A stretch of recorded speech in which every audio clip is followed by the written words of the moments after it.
آج انشاءاللہ تعالی ہم سورہ یونس کی آیت نمبر 89 اور 90 پڑھتے ہیں اور ان آیات کو سمجھنے کی کوشش کرتے ہیں۔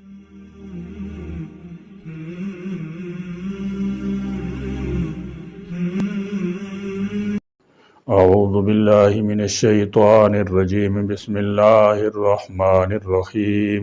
قال قد اجیبت دعوتکما فاستقیما ولا تتبعان سبیل الذین لا يعلمون وجاوزنا ببنی اسرائیل البحر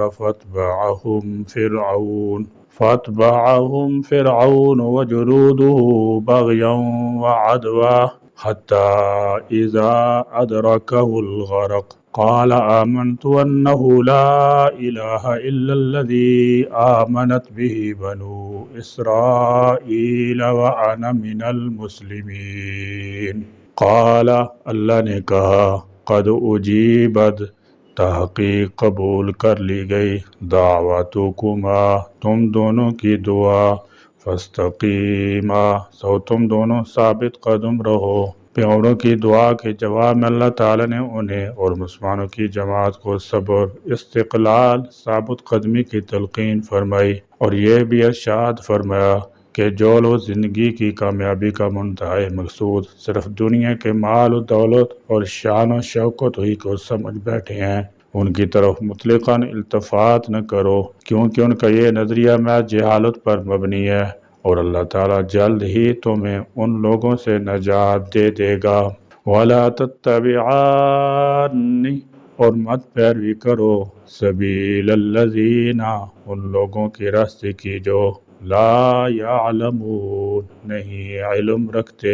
فرمایا قال قد اجیبت دعوتکما، یعنی یقیناً تم دونوں کی دعا قبول کر لی گئی۔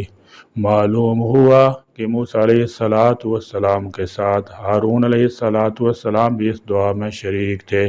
بعض اہل علم کے اقوال ہیں کہ موسیٰ دعا کرتے تھے اور ہارون آمین کہتے تھے، اور یہ بات قرآن مجید سے یا حدیث سے مجھے نہیں ملی۔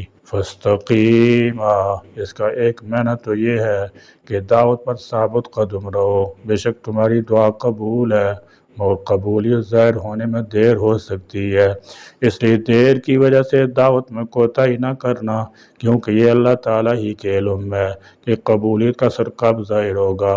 دوسرا معنی یہ ہے کہ اب اپنی اس بد دعا پر قائم رہنا، ایسا نہ ہو کہ میرا عذاب آنے پر ان کی سفارش کرنے لگو۔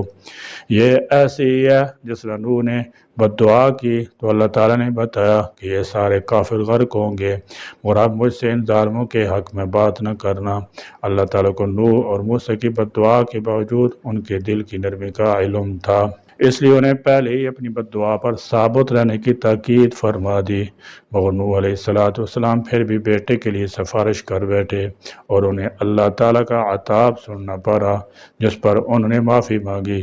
وَلَا تَتَّبِعَانِ سَبِيلَ الَّذِينَ لَا يَعْلَمُونَ، یعنی ان لوگوں کا راستہ اختیار نہ کرنا جو دعوت کے کام میں حوصلہ چھوڑ بیٹھتے ہیں، یا دعا کرتے ہی کہ ان کا مطلب پورا ہو جائے، اور اگر فوراً پورا نہ ہو تو شکایت کرنے لگتے ہیں کہ ہم نے بہت دعائیں کی مگر پروردگار نے قبول ہی نہیں کی۔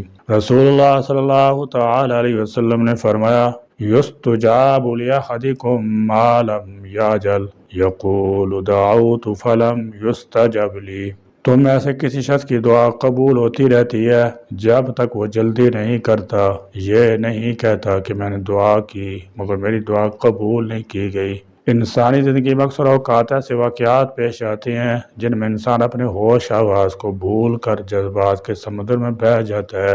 انسان کے جذبات اس کی عقل و فہم پر پردہ ڈال دیتے ہیں، جن کی وجہ سے وہ غیظ و غضب کی آگ میں جلنے لگتا ہے اور چاہتا ہے کہ جس پر اسے یہ غیظ غضب آ رہا ہے یا جس کی وجہ سے آ رہا ہے اس سے نیست و نابود کر دے، اپنی پوری طاقت سے فوری کارروائی کرے اور دشمن کو آنن فانن زیر کر دے۔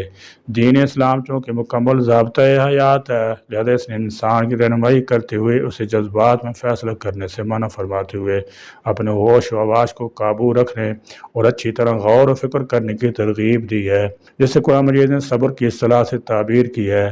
عربی لغت میں صبر کا معنی برداشت سے کام لینے، خود کو کسی بات سے روکنے، باز رکھنے کے ہیں۔ اصطلاح شریعت میں صبر کا مفہوم یہ ہے کہ نفسانی خواہشات کو عقل پر غالب نہ آنے دیا جائے اور شرعی حدود سے تجاوز نہ کیے جائے۔ صبر کے عمل میں ارادے کی مضبوطی اور عزم کی پختگی ضروری ہے۔ بے کسی، مجبوری اور لاچاری کی حالت میں کچھ نہ کر سکنا اور رو کر کسی تکلیف مصیبت کو برداشت کر لینا ہرگز صبر نہیں ہے، بلکہ صبر کا تانا بانا استقلال اور ثابت قدمی سے قائم رہنا ہے۔ اس وصف کو قائم رکھنا ہی صبر ہے۔ عدم برداشت اور بے صبری یقین اور اطمینان کی قوتوں کو ختم کر دیتی ہے۔ یہی سبب ہے کہ لوگ دل برداشت ہو کر بڑے بڑے جرائم کے مرتکب ہو رہے ہیں۔ معمولی باتوں پر لوگ ایک دوسرے کو قتل کرنے سے بھی گریز نہیں کرتے۔ بہت سے لوگ عدم برداشت کی وجہ سے اپنی جان کو ہی ختم کر دیتے ہیں۔ برداشت اور تحمل نئی امیدوں کو پروان چڑھاتی ہے۔ امید اور یقین قوت سے ہی انسانی معاشرے کی تقدیر بدل جاتی ہے۔ برداشت معاشرتی ترقی، رواداری کی نئی راہیں کھول دیتی ہے۔ اس وقت پاکستانی معاشرے کو سب سے زیادہ ضرورت صبر و تحمل اور برداشت کی ہے۔ صبر و تحمل ہی ہمارے امن، سکون اور معاشرتی ترقی کی ضامن ہے۔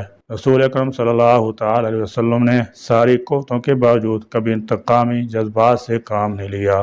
قریش نے آپ کو گالیاں دیں، مارنے کی دھمکی دی، راستوں میں کانٹے بچھائے، جسمیتوں پر نجاستیں ڈالیں، گلے میں پھندا ڈال کر کھینچا۔ آپ صلی اللہ تعالی وسلم کی شان میں ہزاراں گستاخیاں کی، مگر کوئی ایسی مثال نہیں کہ غیظ و غضب سے بے قابو ہو کر آپ نے کوئی کارروائی کی ہو۔ اگر آپ چاہتے تو ایک اشارے میں ہزاروں خون آشام تلواریں نکل سکتی تھیں جو آپ کی شان میں گستاخی اور بے ادبی کرنے والوں کا کام تمام کرنے کے لیے کافی ہو جاتی۔ مگر قربان جائیے رحمت دو عالم صلی اللہ تعالی وسلم پر، جنہوں نے اسراء کو اختیار کیا اور نہ مسلمانوں کو اس کی ہدایت دی، بلکہ موقع بموقع آپ صحابہ کرام کے جذبات کو سکون دینے کی کوشش کرتے اور انہیں صبر و ضبط، تواضع و بردباری کا سبق سکھاتے رہتے۔ رسول اکرم صلی اللہ تعالی علیہ وسلم نے جب نبوت کا اعلان کیا تو مکہ کا سارا ماحول آپ کے لیے اجنبی بن گیا۔ وہی لوگ جن کے بیچ آپ کا بچپن اور آپ کی جوانی گزری، جو آپ کی امان و صداقت کے بڑے مداح اور عاشق تھے، آپ کے مخالف جانی دشمن ہو گئے۔ آپ کے رشتہ دار اور اہل خاندان جن سے آپ کو بڑی امیدیں وابستہ تھیں، ان کا بھی آپ کو کوئی سہارا نہیں ملا، وہ بھی انجانے اور ناشناس ثابت ہوئے۔ تنہا توحید کا پیغام لیے گھر سے باہر نکلے اور کچھ ہی عرصہ گزرا تھا کہ حالات کا رخ بدل گیا۔ ناموافق ہوائیں اب موافق ہو گئیں، دشمنوں کے دل پسیج گئے، اور پھر وہ رسول اکرم صلی اللہ تعالی وسلم کے ایسے دیوانے بنے کہ تاریخ انسانیت میں اس کی کوئی مثال نہیں ملتی۔ طائف کا واقعہ کسے یاد نہیں ہے؟ بڑی تمنا اور آرزوئیں کے ساتھ اہل مکہ سے تنگ آ کر نبی اکرم صلی اللہ علیہ وسلم طائف کا سفر کیا کہ شاید وہاں کے لوگ کچھ موافقت کریں، مگر وہ لوگ 4 قدم اور آگے نکلے۔ صرف گالی تمسخر پر اکتفا نہیں کیا، بلکہ اوباشوں کے ذریعے اتنے پتھر برسائے گئے کہ قدم بھر خون سے بھیگ گئے۔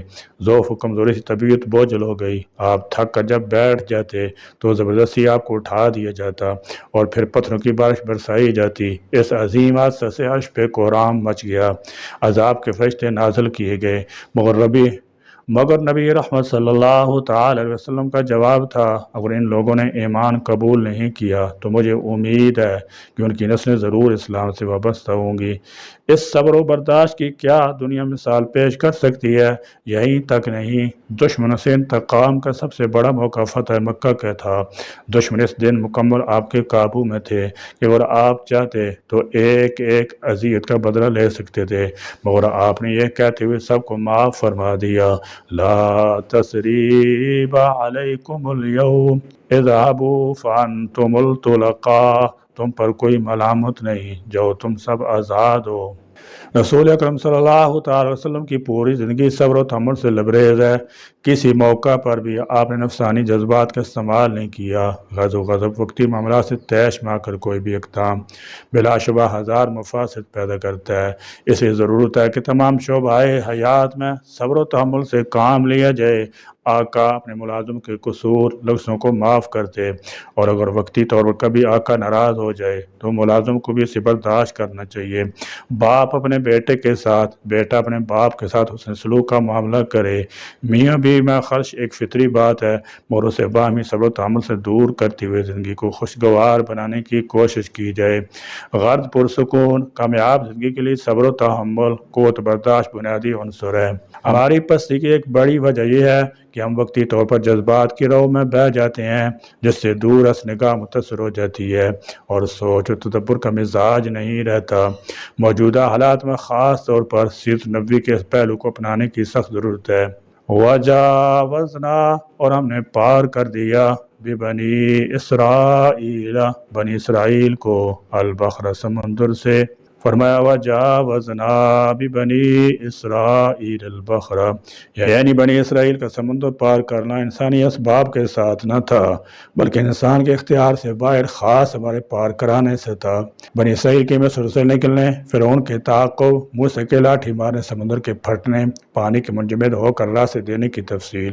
سورہ شعراء آیت نمبر 52 تا 68 اور سورہ دخان آیت نمبر 23 تا 31 میں آئے گی انشاءاللہ۔ فَأَتْبَعَهُمْ، پھر تعاقب کیا ان کا، فرعون وجنودہ، فرعون اس کے لشکر نے، بغیاً سرکشی کرتے ہوئے، وعدوا، اور ظلم و زیادتی کرتے ہوئے۔